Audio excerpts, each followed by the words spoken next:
ఇప్పుడు మనము చేతులు వణకడం గురించి మాట్లాడాం గదా! ఈ మధ్య ఎక్కువ చూస్తుంది పార్కిన్సన్స్ డిసీజ్. హ్మ్. సో, ఈ చేతులు షివర్ అవ్వడము. ఎందుకు అంటే ఇంతకుముందు లేదా? ఇప్పుడే ఇది ఎక్కువొస్తోందా? ఇంతకుముందు గూడా ఉండింది హ్మ్. డెఫినెట్‌లీ.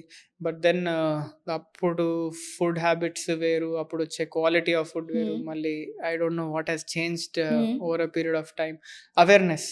ఇంతకుముందు గూడా వణుకుడు ఉండింది. బట్ దెన్ అందరూ ఓకే. నార్మల్‌గా నీకుంది, మా వాళ్ళకి ఉంది, లేకపోతే పిల్లలకి ఉంది, మా ఫోర్ ఫాదర్స్‌కి ఉండింది. సో, అలా ఫ్యామిలీలో రన్ అవుతుంది అనుకోని వదిలేసేవాళ్ళు.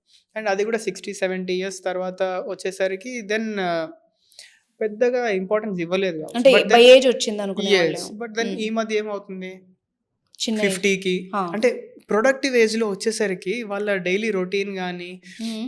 వాళ్ళ ప్రొడక్టివిటీ గాని ఎఫెక్ట్ అవుతుంది. ఇప్పుడు హ్మ్. చాలామంది ఏంటిదంటే ఆ వణుకుడు వల్ల సిగ్నేచర్స్ గూడా చేయలేకపోతున్నారు. బ్యాంక్ చెక్స్ మీద సిగ్నేచర్స్ మ్యాచ్ అవ్వట్లేదు. ఏం హ్మ్. చేయాలా? So, we yes. Need a చాలా సొల్యూషన్. పెద్ద ప్రాబ్లమ్ అది. కదా! ఆ! సో, అలాంటప్పుడు medications. First line of management ఈ హ్మ్. పార్కిన్సన్స్‌కి టాబ్లెట్స్. హ్మ్. టాబ్లెట్స్ తోటి కంట్రోల్ అయితే వెల్ అండ్ గుడ్. హ్మ్. కాకపోతే ఆ టాబ్లెట్స్ ఒక 4, 5 ఈవెన్ 10 టాబ్లెట్స్ యేసుకున్నా గూడా మనకి పెద్దగా ఎఫెక్ట్ లేదు అంటే hmm. There is an option for surgery also. Okay. ఏ ఏ దేనికి చేస్తారు సార్ సర్జరీ? సో, మనకి డీబీఎస్ అని ఉంటుంది. ఆ! Deep brain stimulation. So, hmm. పార్కిన్సన్స్‌కి this is a very novel thing. అంటే కొత్త అంటే ముందు నుంచి మనకి అమెరికాలో గాని హ్మ్. అక్కడంతా చేసేవాళ్ళు. But then last 10 years, 15 years నుంచి ఇండియాలో గూడా it has picked up a lot. హ్మ్. సో, మనకి చాలా మంచి ఇంప్రూవ్‌మెంట్ గాని, రిజల్ట్ గాని దీనితోటి ఓకే. ఉన్నాయి. ఆ! సో, మనకి బ్రెయిన్‌లో ఎట్లా అంటే 2 చిన్న వైర్స్ పెట్టేస్తామనమాట. అంటే స్పెసిఫిక్‌గా ఒక లొకేషన్‌కెళ్ళేటట్టు. ఓకే. సో, దాని ముందు ఒక ప్లానింగ్ అదంతా ఉంటది. ఎక్కడ అదెళ్ళాలి అనేది. సో, చిన్న హ్మ్. హోల్ చేసేసి ఒక వైర్ పంపించేసి అది బయట బ్యాటరీకి కనెక్ట్ చేసేస్తాం. ఓకే. ఇప్పుడు మీకు హార్ట్‌కి పేస్ మేకర్ అని పెడతారు. ఆ! ఐడియా ఉంది. సో, హ్మ్. అదే విధంగా మనకి ఆ పేస్ మేకర్‌కి ఈ వైర్స్ బ్రెయిన్‌లోకెళ్ళి చిన్న కరెంట్ ఇస్తా ఉంటదండి. So, okay. That way okay. ఈ ట్రెమర్స్ గాని, పార్కిన్సన్స్ గాని, దాని సింప్టమ్స్ గాని హెల్ప్ అవుతాయి. సో, వీళ్ళు ఈ లైఫ్ టైమ్ క్యారీ చేయాలా అది? యాహ్! ఓకే. ఎలాంటి ఏమన్నా ఏం రిస్క్‌లుంటాయా? కాదు. ఏముండవు? నథింగ్. నథింగ్. హ్మ్. ఎంత మేజర్ సర్జరీ ఇది? బయటకి చూడ్డానికి అసలేం హ్మ్. Problem nothing. అసలేం అయినట్టు గూడా కనిపించదు. ఎందుకంటే okay. It's only 2 small holes. దాని నుంచి మనం ఒక వైర్ పెట్టేస్తాం అంతే. హుహు. But then as I told you brain surgery అంటే ఒక మేజర్ సర్జరీ. దాని సెట్ ఆఫ్ కాంప్లికేషన్, రిస్క్ హ్మ్. అవన్నీ ఉంటాయి. ఓకే. సో, కొంతమంది నిలబడ్డానికి కూడా అంటే మాట కూడా తడబడ్డం, వణకడం ఇది కూడా కొందరిలో చూస్తాం. ఇది పార్కిన్సన్స్ ఒక్కటేనా? పార్కిన్సన్స్‌లో మళ్ళీ వెరైటీస్ హా! ఉంటాయన్నమాట. సో, సింపుల్ టిపికల్ పార్కిన్సన్స్‌లో అయితే మనకి నడవడానికి ఇబ్బంది. అంటే హ్మ్. ఇప్పుడు ఇలా కూర్చున్నాం.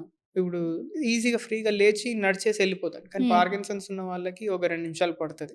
ఓకే. బాడీ అంతా టైట్‌గా అయిపోతది. రిజిడిటీ అంటాం దాన్ని. ఓకే. ఆర్ మేబీ ఇక్కడి నుంచి అక్కడికి నేను ఒక 2 సెకండ్స్‌లో ఎళ్ళిపోతాను. హ్మ్. వాళ్ళకో 10 సెకండ్లు పడతది.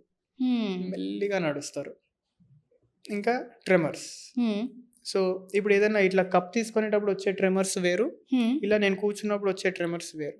ఓకే. సో, పార్కిన్సన్స్‌లో ఇలా రెస్టింగ్‌లో ఉన్నప్పుడు వస్తాయన్నమాట. సో, ఇలా మామూలుగా ఇలా కూర్చున్నప్పుడు ఇలా, ఇలా ఏదో షేక్ అవుతా ఉంటది. లేదా ట్రిమర్స్ వస్తా ఉంటాయి. రెస్టింగ్ ట్రిమర్స్ అంటాం. ఓకే. మనం స్టార్టింగ్ స్టేజ్‌లో దీన్ని గుర్తుపట్టొచ్చా? యెస్. ఏంటి సింప్టమ్స్ దానికి? ఇప్పుడు నేను చెప్పిన ఈ 3. Okay. So, tightness, slowness and ఈ వణుకుడు. ఓకే. ముందుగా గుర్తిస్తే మాటలో హ్మ్. గూడా హా! స్లోగా మాట్లాడతాను.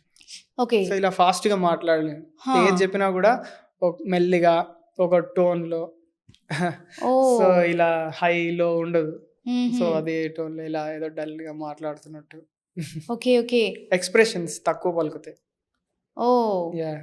సో, సో, ఆ! ఇవి మనకి లైక్ చూస్తే గుర్తుపట్టగలిగేవి. ఓకే. ఓకే.